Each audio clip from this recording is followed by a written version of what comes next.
കിറ്റെക്സ് കമ്പനിക്കെതിരല്ല താനെന്ന് PV Sreenidhan MLA. കമ്പനിയുടെ ഡയറക്ടർമാരിൽ ഒരാളോടും അയാളുടെ രാഷ്ട്രീയ പ്രസ്ഥാനത്തിന്റെ നിലപാടുകളോടുമാണ് CPM-ഉം താനും എതിർപ്പ് പ്രകടിപ്പിക്കുന്നത്. 2020-യുടെ നിയന്ത്രണത്തിലുള്ള വസ്ത്രവ്യാപാര സ്ഥാപനത്തിൽ നിന്ന് സാധനങ്ങൾ വാങ്ങി മടങ്ങുമ്പോഴായിരുന്നു ശ്രീനിധൻ MLA-യുടെ പ്രതികരണം.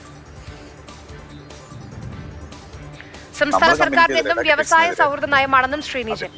ഡയറക്ടറിൽ ഒരാൾ കിറ്റെക്സ് എന്ന് പറയുന്ന കുറെ ഷെയർ ഹോൾഡേഴ്സിന്റെ ഒരു കമ്പനിയാണ്. അതൊന്നും നമ്മൾ കൃത്യമായിട്ട് സർക്കാരിന്റെ ഒരു നയമുണ്ട് കമ്പനികളെ സഹായിക്കാൻ തുടങ്ങും. പക്ഷെ അതിന്റെ മാനേജിംഗ് ഡയറക്ടറിൽ ഒരാൾ നടത്തുന്ന രാഷ്ട്രീയ പ്രസ്ഥാനത്തിനോട് മാത്രം, അവരുടെ നയങ്ങളോട് മാത്രമേ നമുക്കെതിരെ അഭിപ്രായം. അതിലപ്പുറം കേരളത്തിലൊരു കമ്പനിയാണ്, ആ കമ്പനിയുടെ ഒരു ഉൽപ്പന്നങ്ങളും മേടിക്കുന്നതിൽ ഒരു തെറ്റും ഞാൻ കാണുന്നില്ല. അത് തന്നെയാണ് സർക്കാരിന്റെ നയം. മറ്റു പ്രചരണങ്ങൾ 2020 എന്നുള്ള പാർട്ടിക്ക് എതിരെ പറയുമ്പോൾ അത് കമ്പനിക്കെതിരായിട്ട് ചില തൽപര കക്ഷികൾ വരുത്തി തീർക്കുക മാത്രമാണ്.